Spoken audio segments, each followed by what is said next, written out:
क्या आपने कभी सोचा है कि छोटी किराने की दुकानों को हजारों अलग अलग प्रोडक्ट्स कहाँ से मिलते हैं? क्या वे हर प्रोडक्ट के मैन्युफैक्चरर से सीधे खरीदारी करती हैं? ज़्यादातर मामलों में ऐसा नहीं होता। यहाँ सप्लाई चेन में होलसेलर की भूमिका शुरू होती है।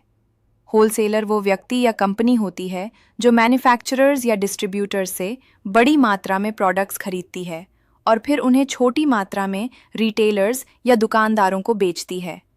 सीधी भाषा में कहें तो होलसेलर बड़े और छोटे व्यापारियों के बीच की कड़ी होता है। मान लीजिए एक मैन्युफैक्चरर ने 1 लाख बिस्किट पैकेट्स बनाए। छोटी किराने की दुकान इतनी बड़ी क्वांटिटी नहीं खरीद सकती, इसलिए एक होलसेलर बड़ी मात्रा में बिस्किट खरीदता है।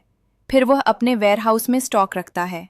जब अलग अलग रिटेल स्टोर्स को ज़रूरत होती है तो वह उनकी ज़रूरत के अनुसार कम क्वांटिटी में प्रोडक्ट्स बेचता है। इस तरह होलसेलर छोटे दुकानदारों के लिए प्रोडक्ट्स की उपलब्धता आसान बनाता है। नेस्ले का उदाहरण लें। नेस्ले फैक्ट्री में मैगी और किटकैट जैसे प्रोडक्ट्स बनाती है। होलसेलर्स इन प्रोडक्ट्स को बल्क में खरीदते हैं और फिर अलग अलग ग्रोसरी स्टोर्स और सुपरमार्केट्स को बेचते हैं।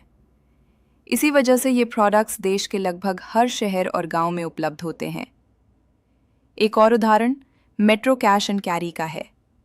मेट्रो खुद एक होलसेल बिजनेस मॉडल पर काम करता है। ये बल्क क्वांटिटी में प्रोडक्ट्स खरीदता है और फिर रेस्टोरेंट्स, होटल्स और छोटे रिटेलर्स को बेचता है।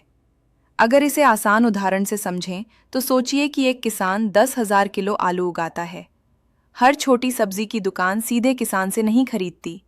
एक बड़ा व्यापारी किसान से बल्क में आलू खरीदता है और फिर अलग अलग दुकानों को ज़रूरत के अनुसार बेचता है। ये व्यापारी सप्लाई चेन में होलसेलर की तरह काम करता है। याद रखने वाली सबसे महत्वपूर्ण बात यह है कि होलसेलर का मुख्य काम प्रोडक्ट्स को बड़ी मात्रा में खरीदकर उन्हें छोटी मात्रा में रिटेलर्स तक पहुंचाना होता है। वो आमतौर पर अंतिम कस्टमर को नहीं बेचता। इसीलिए होलसेलर सप्लाई चेन का एक महत्वपूर्ण हिस्सा है, क्योंकि वो मैन्युफैक्चरर्स और रिटेलर्स के बीच प्रोडक्ट्स के फ्लो को आसान और एफिशिएंट बनाता है।